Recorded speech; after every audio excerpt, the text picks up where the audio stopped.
안녕하세요. 오늘은 한문 두 번째 시간이에요. 저번 시간에 우리가 한문을 배워야 하는 이유 첫 번째, 언어 속 한자어. 그래서 맞춤법 파괴되는 사례를 봤었어요. 그래서 요거를 봤었죠. 뭐 계좌번호라든지 뭐 목이버섯. 그래서 요런 게 다 한자어이기 때문에 한자어를 제대로 알지 못하면 이렇게 맞춤법을 틀리게 된다. 그럼 망신을 당하게 된다라고 얘기를 했었죠. 그래서 우리 언어 속에 한자어가 되게 많다라는 거를 학습을 했었고요. 그 다음에 저번 시간에 선생님이 숙제를 하나 내줬었어요. 이제 책 속에 한자어가 얼마나 많이 있을까? 우리가 흔히 접하는 뭐 소설책 이런 것 중에 한자어가 얼마나 있을까? 좀 인기 있는 책을 준비를 했어요. 미움받을 용기라고 아마 다들 들어봤을 텐데 그 책의 첫 번째 페이지예요. 그래서 양면은 선생님이 캡처를 해서 가져왔어요.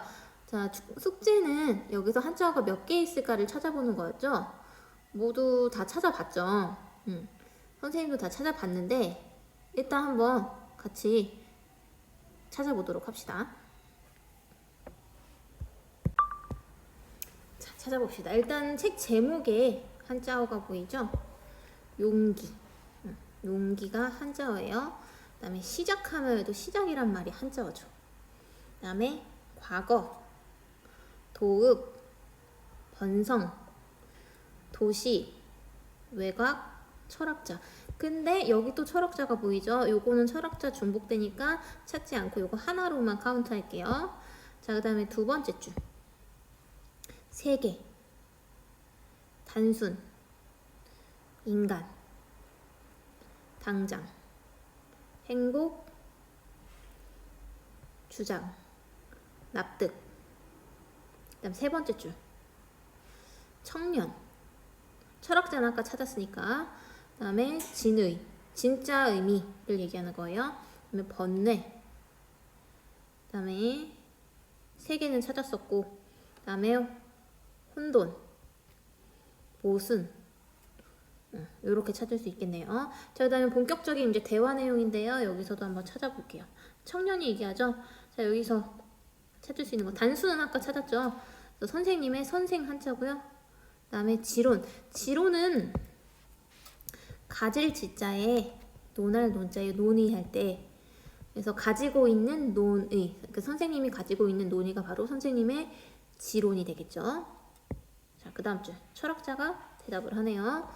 여기서는 인생. 그 다음에 역시. 역시도 한자예요. 또 역자에 옳다시. 그래서 또한이라는 의미예요. 역시가. 그 다음 또 청년이 말을 하죠. 이상론. 그 다음에 현실. 그 다음에 쭉 없고 주장 아까는 봤으니까. 그 다음에 밑에 문제 또 한자예요. 그 다음에 철학자가 대답하죠. 물론일세. 여기는 한자어가 있을까요? 물론이 한자어예요. 물론 어떻게 쓰냐면요.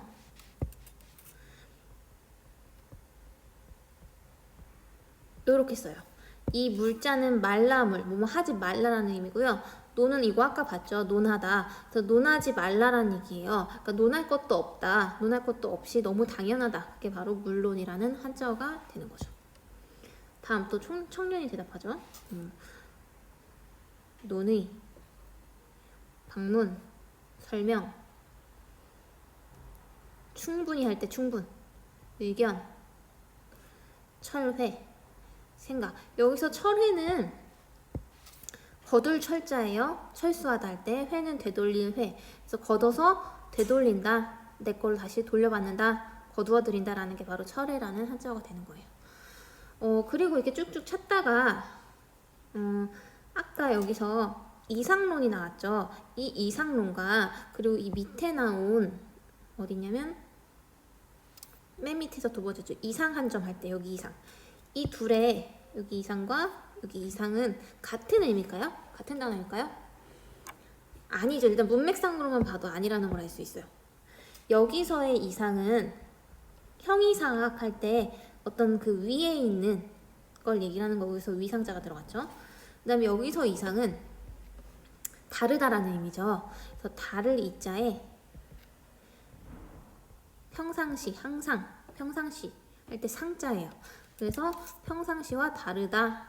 그래서 다르다라는 뜻이고 얘는 그 위에라는 뜻이죠. 그래서 이게 동음이어예요. 이상.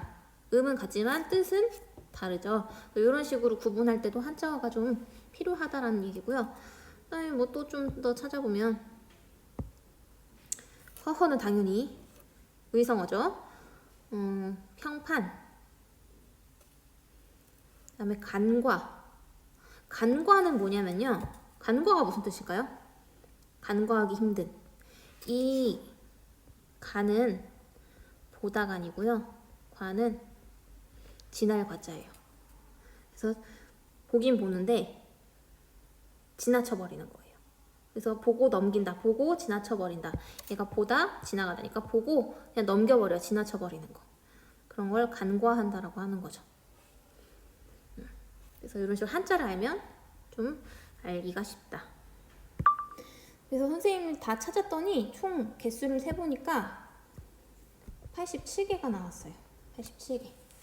자, 이제 선생님과 가장 개수가 같게 찾은 사람에게는 사탕을 주도록 하겠어요. 우리 지금 찾아봐서 알겠지만 지금 웬만한 단어들은 다 한자어예요. 우리 한글에서 70% 이상이 한자어라 그랬죠. 봐봐요. 지금 단어들 웬만한 거 70%가 아니라 더 많죠. 이런 소설책 같은 경우는 좀 고급 어휘 이런 걸 많이 사용하기 때문에 사실 더 한자어가 많을 거예요. 그러니까 교과서, 뭐 이런 전공책 이런 책에는 한자어가 많기 때문에 여러분이 한자어를 조금 더 많이 배우면 그 책을 더 자세히 이해하는데 큰 도움이 되겠죠. 그래서 지금 우리 언어 속에 있는 한자어, 책 속에 적혀있는 한자어를 봤고요. 자, 그 다음에 오늘은 여기까지만 할게요. 교과서 속 한자어. 자, 교과서 속 한자어는 마지막 3페이지에 있어요. 교과서 속 한자어. 교과서에도 당연히 한자어가 많겠죠. 책 속이니까. 대표적으로 수학, 사회, 과학 정도만 갖고 왔는데요. 모든 교과에 당연히 한자어가 있겠죠. 일단 수학에도 한자어가 있어요. 그래서 나는 나중에 공대 갈 건데 의대 갈 건데 이런 사람들도 한자를 해야 돼요. 왜냐면 수학 공부하고 뭐 의학 공부하고 공학 공부하고 이런 책 속에 전공책 속에 다 한자어가 많기 때문에 필요한 거예요. 실제로 선생님 친구 중에 수학교육과 친구가 있었어요. 근데 그 친구가 자기네 전공책을 들고 와서 나한테 이거 단어 무슨 의미야? 라고 물어봤어요. 전공책은 더 고급 어휘를 많이 사용하기 때문에 한자어가 진짜 많아요. 그래서 나중에 대학 가서 혹은 사회생활에서 보고서 쓸 때 또는 무슨 뭐 사회생활 용어 배울 때 이럴 때 한자어가 많기 때문에 지금 많이 해두면 이게 다 상식이 되고 바탕이 되기 때문에 나중에 큰 도움을 받을 거예요. 여러분은 지금 국영수가 제일 중요하죠. 뭐 국영수 사과. 왜냐면 고등학교 가고 대학교 가고 해야 되니까. 그래서 그 당장의 필요성을 많이 알 텐데 이 한문은 사실 뭐 입시 과목은 아니기 때문에 여러분이 당장 필요성을 잘 몰라요. 근데 이제 선생님처럼 나이 먹고 사회생활 하고 하다 보면 내가 한자어를 쓸 일이 진짜 많구나 라는 거를 이제 살면서 느껴요. 어떤 공부 수단이 아니라. 그래서 지금 한문 왜 해야 돼? 이런 생각하지 말고 일단 과목에 있으니까 열심히 하고 다 지금 해두면 피가 되고 살이 된다 라고 생각하고 시간을 허투루 보내지 맙시다. 자, 일단 수학 봅시다. 수학 용어. 이런 거 들어봤나 모르겠어요. 수학 용어에서 교집합, 합집합, 여집합, 분수, 분모, 분자 이건 당연히 들어봤겠고 이거 들어본 친구도 있겠지만 이거 뭐 고등학교 가서도 다 나오는 부분이거든요. 미리 예습한다고 한번 생각을 해봅시다. 교집합이 뭐냐면 일단 집합들이에요. 집합을 이렇게 도식화해서 표현을 하면 뭐 주로 이런 식으로 많이 표현을 하죠. A라는 주머니, 이게 집합 모아놓은 거고요. B라는 주머니. 여기에 내용물을 예를 들어서 뭐 1, 2, 3, 4, 5가 있고요. B에는 내용물이 뭐 4, 5, 6, 7, 8이 있다고 봅시다. 이때 A와 B의 교집합이라는 거는 뭐냐면 이 교가 교차한다 할 때 그 교예요. A, B 중에 서로 교차하는 내용 뭐가 있죠? 4, 5가 있겠죠. 그래서 얘를 교집합을 그림으로 표현하면 요렇게 돼요. 그래서 여기 부분이 교집합이 되는 거니까 교집합은 4, 5가 되겠죠. 그래서 이 교가 교차한다 라고 생각을 하면 돼요. 집 모일 집 모일 합자예요. 교차해서 모여놓은 애, 이게 바로 교집합이다. 그럼 합집합은 뭐냐? 합하는 거예요. 이거 합할 합자거든요. 이거 두 개를 합하면 되겠죠. 그럼 1, 2, 3, 4, 5에다가 4, 5, 6, 7, 8이니까 얘네들 중복이니까 한 번씩만 쓰면 되죠. 그래서 합집합 1, 2, 3, 4, 5, 6, 7, 8이 되겠죠. 그래서 합한다. 합할 합자니까. 그럼 여집합은 뭐예요? 이 여자가 뭐냐면 남을 여자예요. 남아있다. 뭐 여지가 있다 할 때 남아있는 거예요. 그럼 집합 중에 남아있는 거, 지금 얘네가 집합이라면서요. 얘네를 제외하고를 얘기하는 거죠. 그래서 얘네 제외하고 나머지 바탕 부분, 여기 바탕, 예를 들어서 여기 바탕에 뭐 10, 11이라는 숫자가 있다 라고 하면 A, B의 여집합은 A, B를 제외한 나머지 여자니까 10, 11이 되는 거죠. 이런 식으로 앞에 있는 한자들을 알면 교, 합, 여의 차이를 알 수가 있겠죠. 그 다음에 이제 분수, 분모, 분자, 여기는 너무 쉽죠. 일단 분수라는 것 자체를 생각을 했을 때 분수 어떻게 쓰죠? 예를 들면 뭐 4분의 3, 뭐 2분의 1 이런 식으로 쓸 거예요. 그럼 분수 요거를 그냥 소수로 표현할 수도 있죠. 어떻게 표현해요? 얘를 3 나누기 4 하죠. 나누죠. 밑에 있는 수로 위에 있는 수를 나눠요. 그래서 이 분자가 뭐냐면 나눌 분자예요. 나눈다. 수는 셈숫자, 셈수. 나눈 수라는 거죠. 분수 자체가 나누기다 라고 생각하면 돼요. 아, 그런 개념이구나. 분수가 나누는 수니까 얘를 이렇게 나누는구나 라고 이해할 수가 있죠. 그럼 그 옆에 있는 분모 분자는 이해하기 쉽죠. 4분의 3에서 분모는 당연히 4가 되겠죠. 얘가 어미가 되는 숫자예요. 그 다음에 분자는 이거 자식이죠. 그래서 얘가 분자 3이 되는 거죠. 이렇게 수학 용어 속에도 한자가 되게 많다. 자, 다음 사회 용어 볼게요. 자, 사회 뭐 지도, 등고선, 붕당, 열도, 반도 이런 것만 좀 가져왔는데요. 일단 지도의 개념 정의는 뭘까요? 지도가 뭐예요? 지도는 지도예요. 이렇게 얘기하면 안 되고요. 지는 땅지자고요.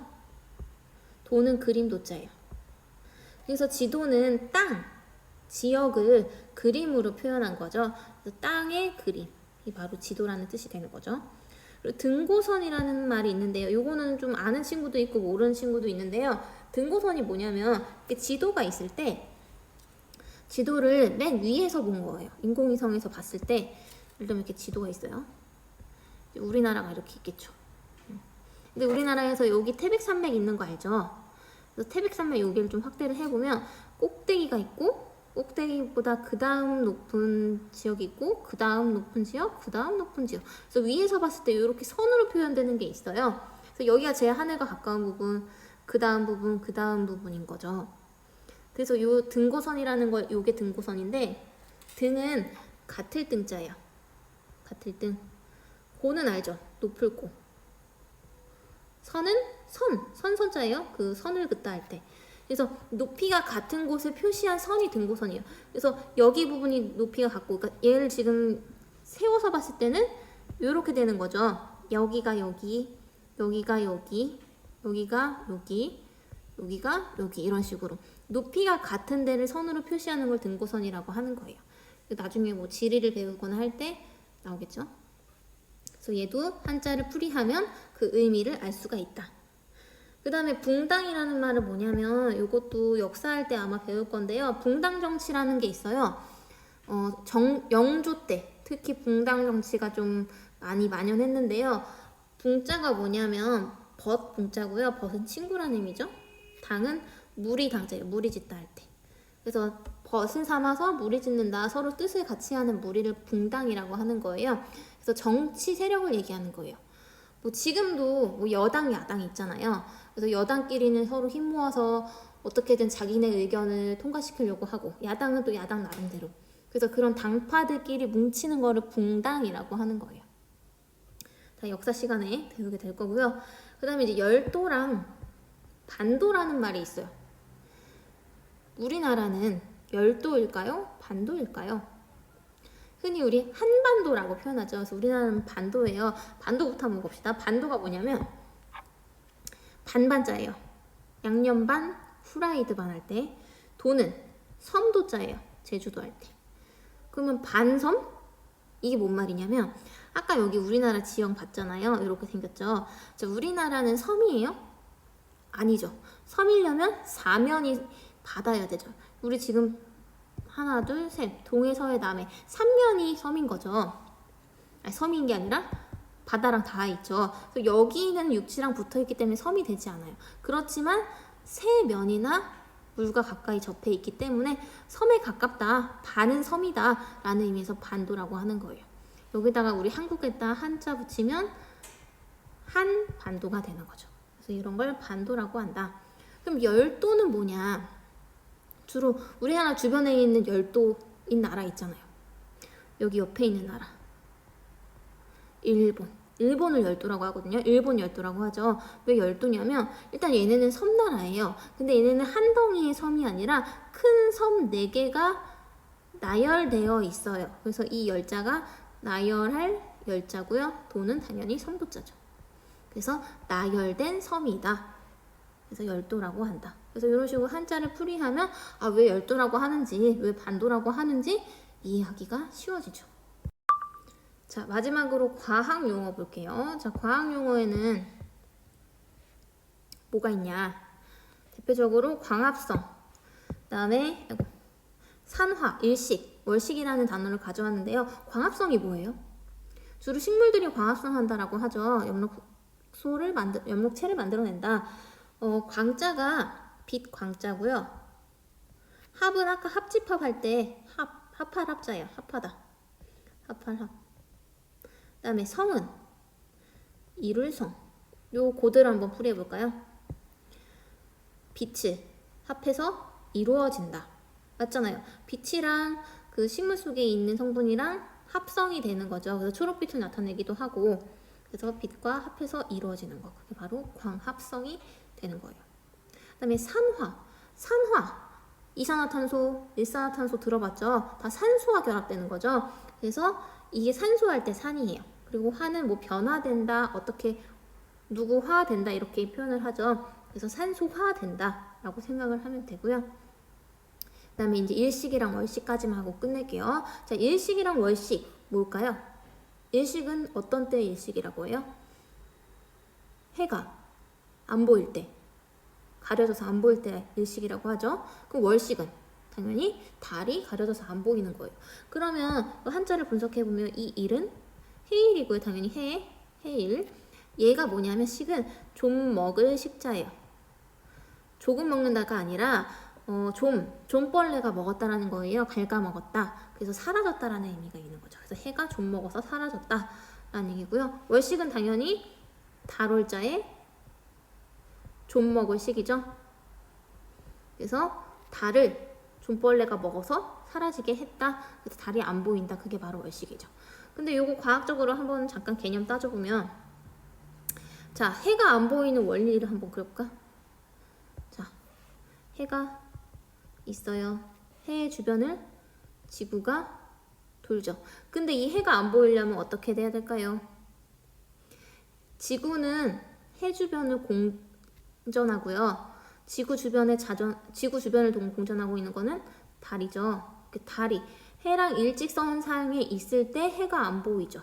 왜? 달이 바로 가까이서 가렸잖아요. 물론 해가 더 크죠. 근데 달이 워낙 가까이 있어서 가까이 있는 게 더 크게 보이니까 해를 가려서 해가 좀 먹었다. 일식이 되는 거고요. 그럼 월식은, 자, 여기 해가 있어요. 또 지구가 있어요. 자, 달이 안 보이려면 어떻게 해야 돼요? 달이 안 보인다. 지구 요거 반대편에, 그러니까 해 반대편에 달이 있으면 안 보이죠. 이렇게 일직선 사이. 왜 안 보이냐? 보인다라는 거는 빛을 받아야 보이는 거예요. 근데 지금 지구가 햇빛을 가려버렸죠. 그래서 여기는 다 지구의 그림자가 되겠죠. 그러니까 햇빛을 못 받아서 달이 안 보여서 이럴 땐 달이 좀 먹었다. 월식이 되는 거죠. 이런 식으로 한자를 이해하니까 개념이 이해하기가 훨씬 쉽죠. 그래서 우리 교과서 개념 이런 거 잘 이해하려면 한자를 알아두면 많이 도움이 된다. 그래서 좀 한자를 많이 배워야 된다라는 걸 지금 계속 강조를 하고 있어요. 자, 그래서 오늘은 여기까지 할 거고요. 계속해서 한자의 중요성에 대해서 얘기를 하고 있어요. 뭐 언어 생활 속에 한자가 많이 있고 책 속에도 있고 또 우리가 흔히 보는 교과서 속에도 있고 그러니까 모든 교과의 기초가 되는 게 아닐까 싶어요. 한글과 한문 이렇게 합쳐서 이해를 하려면 내용을 이해하려면 그래서 일단 오늘 수업은 여기까지 마치도록 하고요. 다음 시간에 4번부터 하도록 하겠습니다. 수고했습니다.